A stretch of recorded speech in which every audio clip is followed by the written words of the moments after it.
क्या शिवा के लिए स्वादास्त्र खोजने में ईशा का प्रयास सफल रहेगा? जानने के लिए आगे देखिए गोस्कॉक इंडिया।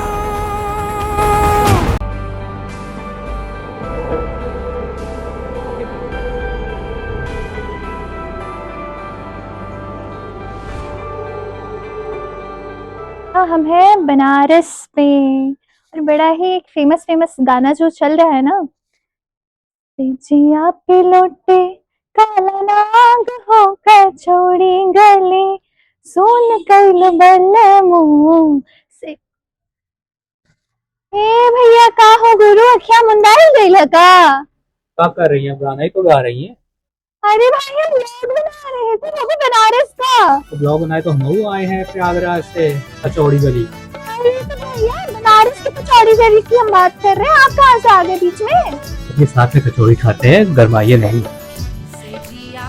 भैया हम जा रहे हैं कचौड़ी गली की कचौड़ी खाने और हमारे साथ आ गए हैं एक ये महोदय। तो हम बनारस देखते हैं और ये गली है फैशन, बहुत सारी जगह आपको देखते हैं। जैसे कि अभी हम जहाँ जा रहे हैं वो तो कचौड़ी गली है, इसके अलावा यहाँ पर हाथी गली है, चूहा गली है, भंडारी गली है, हट्टी बाजार है, बहुत कुछ है। एक से बढ़कर एक गलियों के नाम है और एक से बढ़कर एक गलियों में मिलने वाली स्वादिष्ट भोजन। ईशा, कचौड़ी खाने के लिए हमें कितना दूर जाना पड़ेगा? इस समय थोड़ी ही दूर जाना है और ये कचौड़ी गली में अभी भी बनारसी माहौल का तड़का और जायका मौजूद है। तो हम जा रहे हैं बनारस की कचौड़ी गली में कचौड़ी खाने। मतलब सुबह से हमारा दिमाग खा रही हैं, तो अभी भी जा रही हैं कचौड़ी खाने। जी हाँ, चलते हैं। और भैया से पूछते हैं कि एक रास्ता कहाँ है। सही भैया।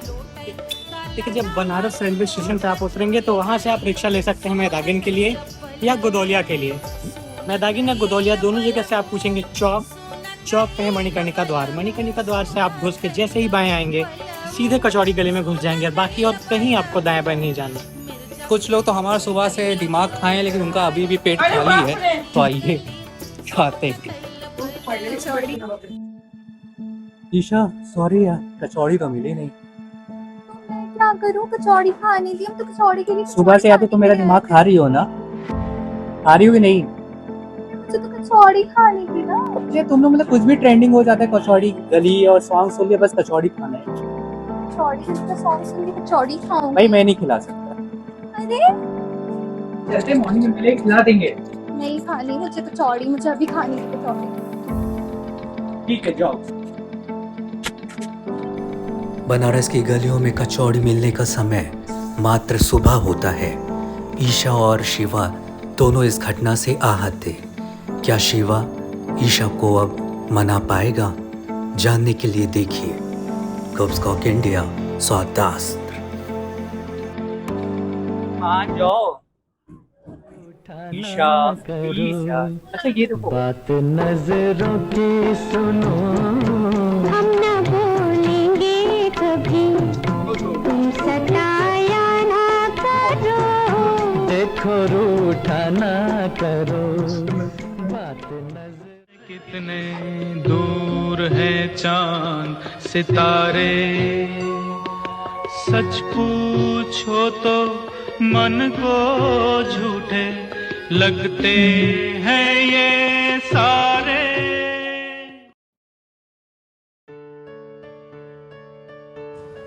वाराणसी कैंट से शुरुआत होता है रोपवे का और एक स्टेशन का निर्माण यहाँ भी हो रहा है। अब हम लोग आ गए हैं गिरजाघर वाराणसी। ईशा और शिवा के बीच की गर्मा गर्मी लड़ाई का कौस्तुभ ने हल निकाला और वो है बाबा ठंडाई। गोदौलिया पे हम पीने आए हैं बनारस की ठंडाई, जिसको पी के यहाँ के लोग जो है ना, बस यही कहूंगी कि बम बम भोले मस्ती में डोले। ये मनमौजियों का शहर वो बता रहा है। बिल्कुल, यहाँ पे लोग ना अपनी मस्ती में मग्न रहते हैं। बिल्कुल, सुबह बाबा के नाम से शुरुआत होती है और शाम ढलते ढलते ठंडाई। तो अब हम जा रहे हैं उसी ठंडाई के पीने। और यहाँ की ठंडाई के पीछे भी ना बड़ा ही साइंटिफिक सा रीजन है, जिसमें बड़ी ही अच्छी अच्छी चीजें डाली जाती हैं। जहाँ केसर बादाम का स्वाद होता है, वहीं खसखस यानी पॉपी सीड्स और मेलन सीड्स का भी कमाल होता है। इसके बाद वो स्वादिष्ट सा दूध जिसे ठंडाई बनती हो, और इस ठंडाई को अगर और स्वादिष्ट बनाना हो और डायरेक्ट महादेव से कांटेक्ट करवाना हो तो इसमें डाल दी जाती है भांग। हमारी ईशा जी बताइए। केसर, पिस्ता, बादाम और दूध से बनती है ठंडाई। और जब आपको ना ये ठंडाई पीनी हो और डायरेक्ट भोलेनाथ से कांटेक्ट करवाना हो तो उसमें भैया भांग भी डाल देते हैं, तो वो भांग वाली ठंडाई हो जाती है। तो आइए ट्राई करते हैं हम बनारस की बाबा ठंडाई की ये फेमस ठंडाई। Thank you. जैसा कि बता रहे थे, जब आप 15 साल के थे तब से यहाँ काम कर रहे हैं, क्या आपका अनुभव रहा है बनारस में रहना और यहाँ का? वो आ गया फिर यहाँ से जाने का नाम नहीं लेता काशी। अच्छा, ये जल दे रहे थे, ये जल का स्वाद इतना पुराना है। तो जैसा कि आप देख रहे हैं, ये दुकान जितनी पुरानी है वैसे ही यहाँ पर जिस चीज से हम पानी पी रहे थे, यानी जिस पात्र से हम पानी पी रहे थे, वो भी बड़ा पुराना नजर आ रहा और था। जान रहे भैया, वो जो पार है प्योर प्योर पीतल का है। जी हाँ, वो पात्र है पीतल का। तो जैसा कि मैंने कहा कि काशी अपने साथ अपनी संस्कृति को और अपनी प्राचीनता को लिए आगे बढ़ता है, तो ये बाबा ठंडाई की दुकान और यहाँ का पीतल का पात्र इस बात का परिचायक है।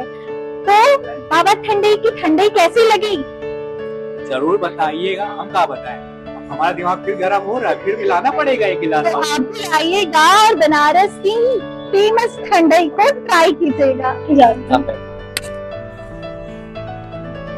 तो बाबा आपके कहेंगे जो बनारस आएगा, काशी आएगा, तो जात में ऐसा कहा है तुम्हारा काशी? काशी में है ना, खोजेंगे तब न काशी में मिलेगा। हाँ, ये बात तो सही है, बिना अध्ययन के तो इंसान है विद्वान। तुलसीदास भी आए तो इसी जगह अध्ययन किए, तब जाके इतने बड़े गोस्वामी तुलसीदास जी बने। यहाँ पे कबीरदास जी, जो उल्टी बात है, हाँ। सीधी लगत है, पढ़े में उल्टा है, लेकिन हर मतलब एकदम सही है। कहे ना, दस से कम्बल भीगे पानी, और उनकी कबीरदास की यही जुबानी, जो कहे हैं वो सत्य है। अब यही होगा, देखिए। बाबा आप अपन नाम बताए थे। हमारा नाम बाबा तारकेश्वर नाथ। अरे वाह, मतलब कि यहाँ का एक वातावरण देखिए, दुकानों के भी नाम बाबा ठंडाई, और एक साक्षात बाबा जी से 15 साल के जब रहे तब से यहाँ के वातावरण में पले पोसे। इनका कहना है कि मतलब है कि जो काशी आएगा, वो अगर काशी से बाहर चला गया ना तो ठीक है, शरीर चला जाता है, लेकिन जो मन है और रूह है, मन और आत्मा जो है सब इसी जगह रहेगा। अभी बस शरीर जीवन मोक्ष तो है, लेकिन उससे पहले जीवन। तो ग्रुप सॉन्ग इंडिया की तरफ से आज बाबा ठंडाई जी की तरफ से दिमाग ठंडा हो यही समाप्त करते हैं। तो भाई सर शिवा और हम रेशन ईशा, नमस्ते।